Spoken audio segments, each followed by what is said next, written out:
Welcome back to AF Tales. Today's story is about a man who watched his fiancée drain their wedding fund to bail out her ex-husband, so he quietly took his half back and chose himself. As you listen, notice the exact moment you would have drawn the line. My fiancé said, "You are supposed to support me." I replied, "Not your ex-husband's bail." Then I withdrew my half from the wedding fund, called the police when she showed up with her mother, and I just watched as her plan to guilt me fell apart in court. My name is Rowan. I am 33, and I work as a senior financial auditor in Seattle. Until 3 days ago, I was engaged to Marissa. Marissa is a trauma nurse. She is good at it, the kind of person who runs toward emergencies when everyone else steps back. I loved her for that. I loved how she could work a brutal shift and still check on an elderly neighbor, still remember birthdays, still carry other people without complaining. We had been together for 3 years. She moved into my downtown condo 2 years ago. It is nothing fancy, just clean lines and big windows looking out at the city. Our families got along. Wedding planning was happening in that normal, busy way. We talked about kids. We looked at houses in the suburbs with yards and good schools. To save for the wedding, we opened a joint account. We agreed to do it equally, like practice for marriage. I put in $14,000. She put in $14,000. $28,000 total. Not a fortune, but enough for a nice ceremony, a small reception, and maybe a honeymoon in Portugal, which she always talked about. Here is the part that still feels unreal. It happened on a Tuesday in the middle of an ordinary workday. I was halfway through an audit report when my phone buzzed. I expected something normal, dinner plans, a meme, something small. Instead, I got a text from Marissa. "Connor is in jail again. Bail is $25,000. I am using our wedding fund. You understand, right? He is family." Connor is her ex-husband. They married young. They divorced 5 years ago after he spiraled into addiction and started collecting charges like receipts. Marissa always said she felt responsible for him, like she abandoned him when he needed her most. I tried to respect that history, even when it made me uncomfortable. But using our wedding fund without asking me first did not feel like history. It felt like a decision she made alone, with my money included. This is one of those moments where your body reacts before your mind catches up. My stomach dropped, and then something else took its place. Not rage, not panic, clarity. I typed back, "You are right, family first," she replied instantly. "Thank you, baby, I knew you would understand." And right there I realized something. She was not asking, she was announcing. And she was relieved because she thought I would do what I always did, which was make room for her choices, even when they crushed ours. If you have ever been called understanding a little too often, you know what that word can really mean. Sometimes it means kind. Sometimes it means easy to use. I opened my banking app. I logged into the joint account. I transferred exactly $14,000 back into my personal checking. My half. Not a penny more. Then I booked a one-way ticket to Reykjavik, Iceland, leaving Friday morning. Marissa had refused to go to Iceland with me every time I suggested it. Too cold, too quiet, too far from everything that mattered. Fine. I would go alone. I closed my laptop, packed up my desk, and told my supervisor I needed personal time. He looked at my face and nodded like he did not need details. That evening, my phone exploded. Missed calls. Voicemails? Texts. I listened to the first voicemail once. Marissa was screaming, asking what I did, saying the bail bondsman told her she was short, saying Connor was still in jail, saying I had promised family first. I deleted it. Then I deleted the others without listening.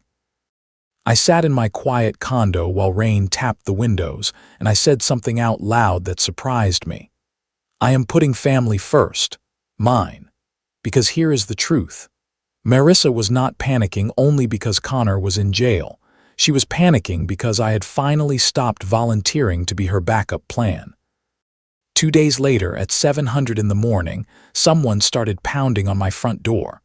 I was making coffee in pajamas when I heard Marissa in the hallway yelling my name. "Rowan, Open the door. We need to talk like adults." Then I heard another voice. Older. Sharper. Darlene, Marissa's mother. Of course she brought her mother. I did not open the door. I stood in my kitchen, holding a mug I was no longer thirsty for, listening to them bang and argue through wood and metal. Darlene shouted about loyalty and duty and what kind of man walks away over money. Marissa shouted that it was not about money, it was about trust, that I was supposed to support her. And I spoke loud enough for them to hear me. "I do support you, Marissa. I am just not financially supporting your ex-husband's bail." That set them off again. More pounding. More accusations. Then Darlene threatened to call the police and report me for stealing from the joint account. So I called the police myself. I told dispatch that my ex-girlfriend and her mother were refusing to leave my property, and I needed help getting them out of the building.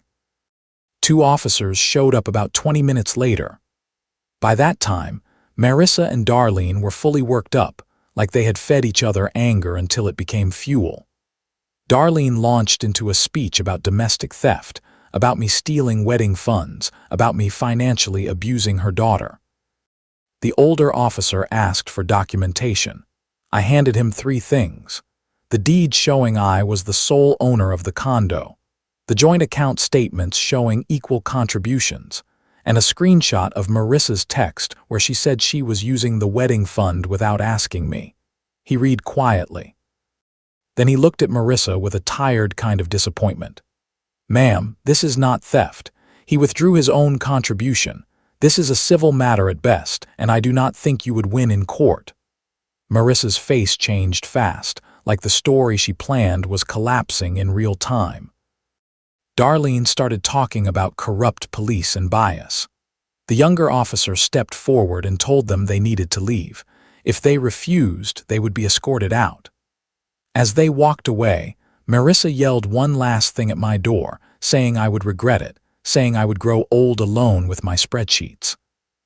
I answered through the door, quietly. I would rather grow old alone than grow old broke. When the hallway finally went silent, the older officer gave me his card and told me to change my locks and consider a restraining order if she came back. I changed the locks that afternoon. And then, that night, I found the part that made my hands shake. I was going through old emails, looking for receipts for furniture we had bought together, when I saw a thread with a subject line that made me pause. Mom's casserole recipe. It was from 3 weeks ago. Marissa had forwarded it to me by accident while sending something else. I had never opened it because I did not care about casserole. I opened it now. It was not about casserole. It was an email chain between Marissa and Darlene about Connor needing money, about Marissa not having enough saved, about what to say to me. And there it was, sitting in the middle of the thread like a weapon. Darlene wrote something along the lines of, "Tell Rowan it is an emergency. He is too moral to say no.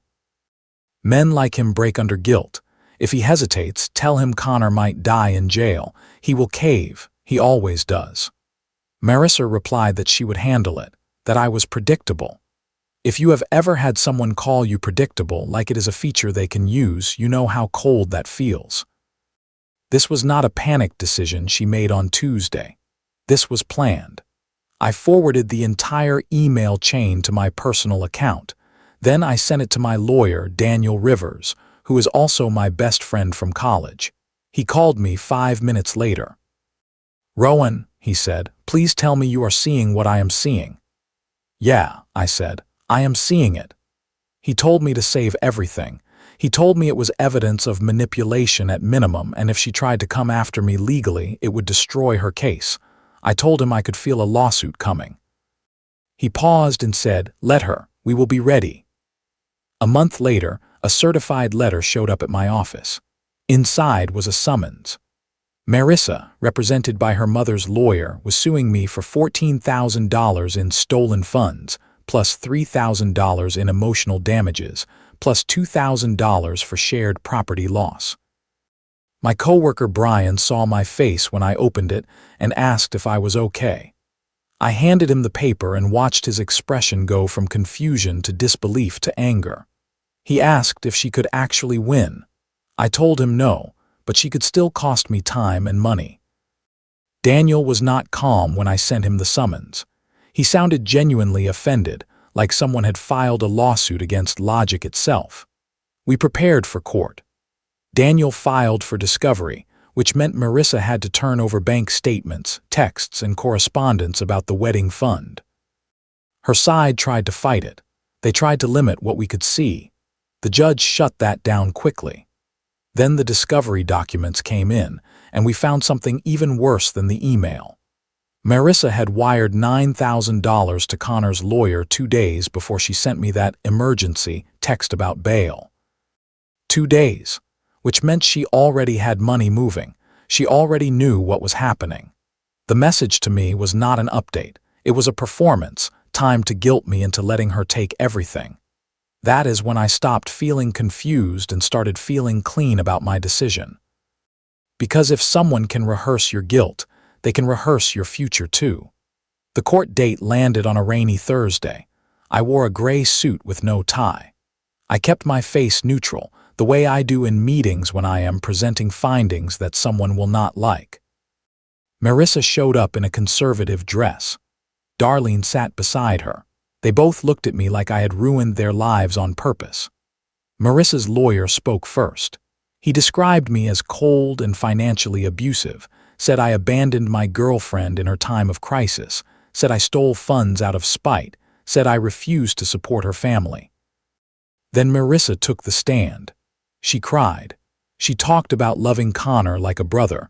She said she only wanted to help him get his life together. She said I promised to support her no matter what. She made it sound like I ripped the money out of her hands and laughed while doing it.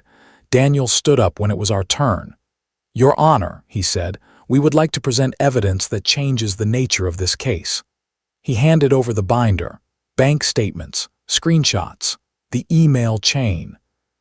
Text messages between Marissa and Darlene coaching what to say. The judge read in silence for a long time. Marissa's face went pale.